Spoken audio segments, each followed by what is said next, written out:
Dans les profondeurs obscures des nuits sans espoir, brille toujours une lumière, parfois faible mais persistante. Dans le ciel se trouve la symbiose des vagues de la vie. La lumière, la pénombre, les étoiles comme un rappel que ce qui importe, ce sont les petites étincelles de la vie. Ces petites étincelles qui parfois filent au-dessus de nos têtes sans que l'on s'en aperçoive. Elles échappent à notre volonté, à ce qu'on pense être acquis. Mais arrive toujours le jour et l'opportunité de guérir de toutes ces étoiles perdues pour en trouver d'autres le soir venu. En admirant la grâce d'un cycle de vie perpétuel, c'est une offrande que l'on se fait sans même l'imaginer. Il y a des ténèbres, mais il y a aussi de l'espoir. Il y a la peur, mais il y a aussi le courage. Il y a la tristesse et la joie, l'angoisse et le calme, la colère et le pardon, la mort et la vie. Parfois, nous serons déchirés en un millier de petites pièces, et il nous faudra l'aide et l'espérance pour se relever, un pas après l'autre. Il y a des jours où tout semblera perdu, mais il existera toujours un chemin pour retrouver la voie, se retrouver.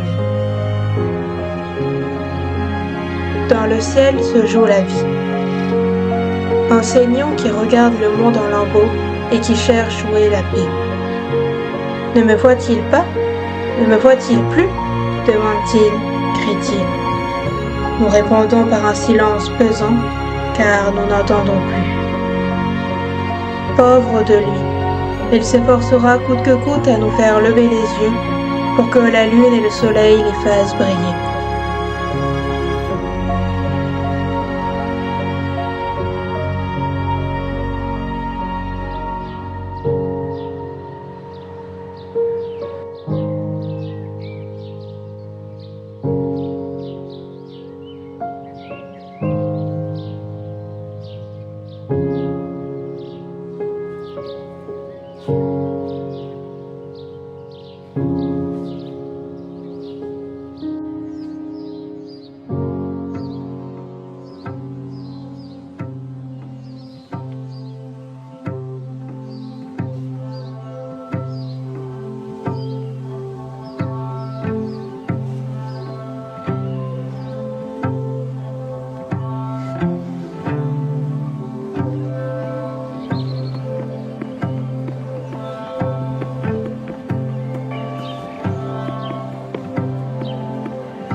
Au début du mois d'avril, on a planté des pommes de terre. On a agrandi la parcelle pour tenter d'en avoir plus que l'année dernière. Je les ai juste mises sous la paille, à environ 20 cm les unes des autres, et les ai recouvertes de terre mélangée à du compost. Il faut environ 90 à 130 jours pour les récolter, selon la variété. C'est un bon rappel que ce qui arrive dans notre assiette ne tombe pas du ciel, et tout jardinier se le sait.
J'ai voulu réaliser des bougies trempées, mais j'ai trouvé cela assez compliqué dans le sens où la cire est extrêmement longue à fondre, mais refige très vite.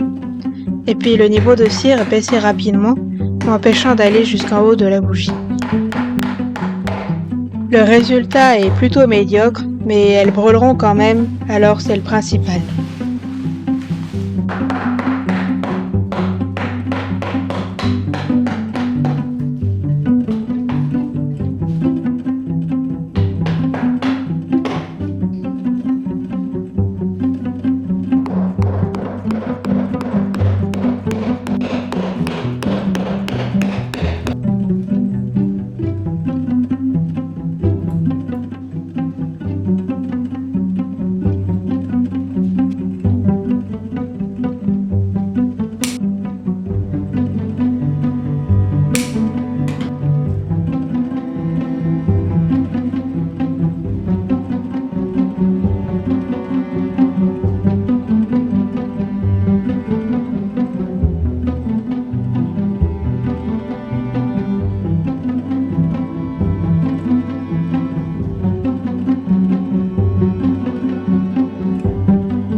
Où trouve-t-on la vérité? Je trouve ça toujours aussi effarant d'appeler complotistes ceux qui ne sont pas ou plus aveugles. Quand l'on découvre la face cachée de l'iceberg, tout nous paraît possible, tant ils sont une méchanceté sans nom, à nous manipuler à tout bout de champ. Cela fait bien longtemps que l'on ne regarde plus les médias classiques qui déforment la réalité pour t'emmener là où ils veulent. Pour ma part, je ne veux pas y aller, car leur monde est rempli de perversité, d'arrogance et de tout ce qu'il y a de plus négatif ici sur Terre. Quand je dis réveillons-nous, c'est aussi dans ce sens. Ne nous laissons pas berner, révoltons-nous, montrons-leur qu'on est libre de penser. Mais avant tout, ne le faisons pas pour eux, car après tout, ils en manquent bien, mais faisons-le pour nous. Car la vie sur Terre, nous n'en avons qu'une. Et je trouve ça bien dommage qu'elle soit dirigée consciemment ou inconsciemment par un groupe de personnes machiavéliques. Il y a tellement de failles, tellement de choses qui se passent actuellement. On ne s'en rend pas forcément compte tout le temps, car ils occupent l'esprit avec des gros titres pour faire passer des choses et des lois pour la normalité. La délivrance de ce monde commence chez nous, dans notre manière de consommer, dans notre manière de penser, dans nos actions quotidiennes. Il y a des choses que l'on ne peut pas contrôler, mais faisons ce que l'on peut, chaque jour, dans l'attente d'un monde nouveau. Continuons d'espérer, de prier, de croire en la force du bien.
j'aime pouvoir toucher du doigt des souvenirs, des moments vécus. J'avais déjà fait des albums photos, mais je n'avais jamais rien classé par date, ce qui fait que je ne sais même plus vraiment quand c'est. Cette fois-ci, je suis repartie de l'année 2024 et j'ai recherché toutes les dates ensuite, chose que j'avais oublié de faire en prenant des captures d'écran des vidéos. Car je ne prends pas beaucoup de photos mais plein de vidéos, alors c'est énormément de boulot. Il me reste maintenant toute l'année 2025 à faire et ensuite 2026. Je m'imagine parfois, âgée, entourée de personnes que j'aimerais, feuilleter ces albums de ma jeunesse et me rappeler qui j'étais, ce que j'éprouvais, quelles étaient mes convictions, quelles étaient mes peurs, me replonger dans l'amour que j'éprouve pour mes poulettes. Je trouve ça incroyable, je veux dire la force de l'amour. Il est capable de partir de la terre pour traverser l'atmosphère et rejoindre le paradis où elles sont. C'est de tout ça que je me souviendrai, et ce n'est pas tant pour la Solène de 19 ans que je le fais, mais pour celle de 30, 40, 80 ans si j'ai la chance d'arriver à ces âges-là.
Je suis aussi allée réaliser quelques assiettes chez un potier à quelques minutes de la maison.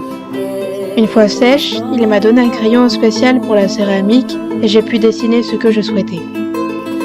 J'ai d'abord représenté le paysage de ma couverture en patchwork, puis un cercle de sapin avec au milieu un feu, avec autour mes 3 poulettes, ma petite Minette et moi.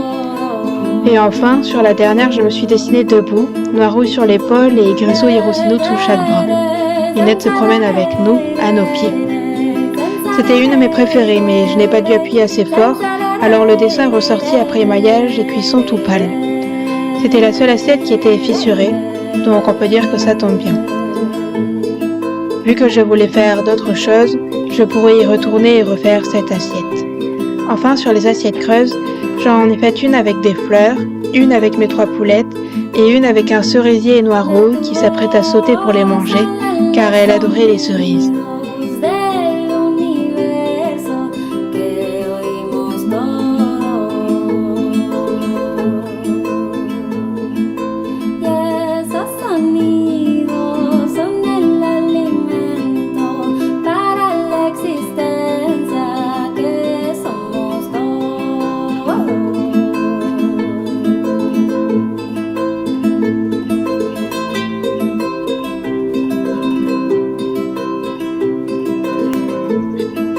J'ai aussi essayé de tricoter pour la première fois.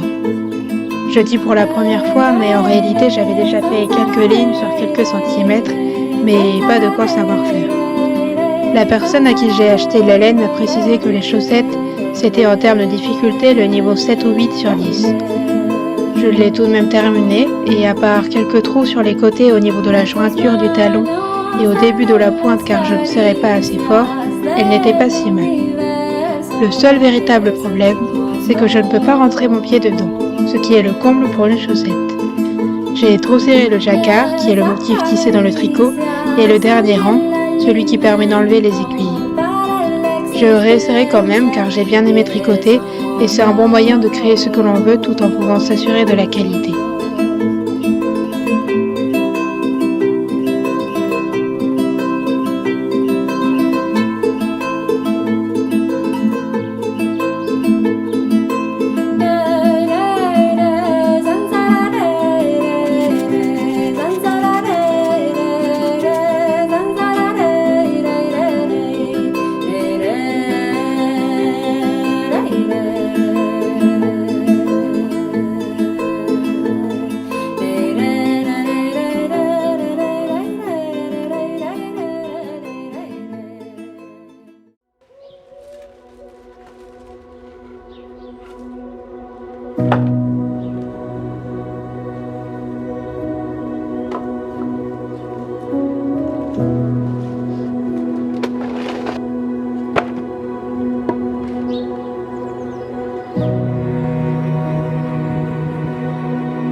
Il y a des choses qui nous emplissent de joie, rien qu'en les regardant, qui nous émeut, nous font rire, nous rappellent pourquoi la vie est belle.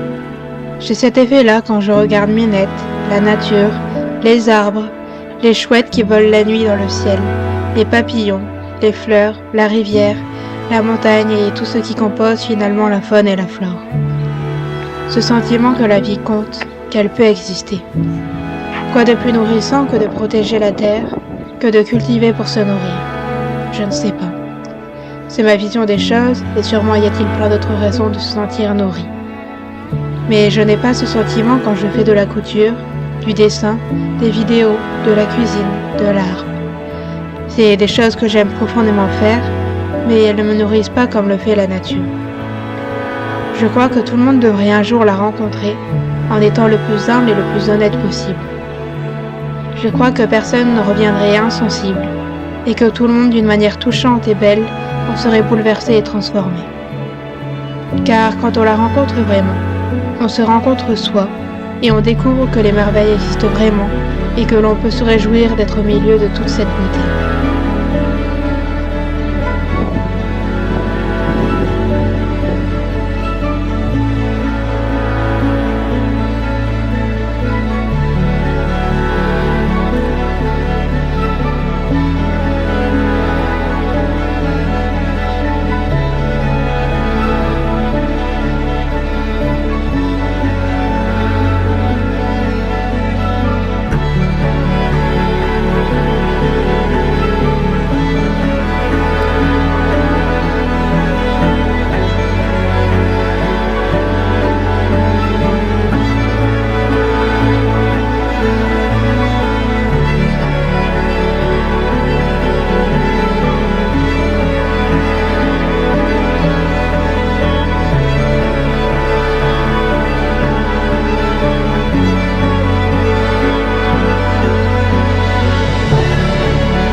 Partez à sa rencontre et alors vous serez comblés.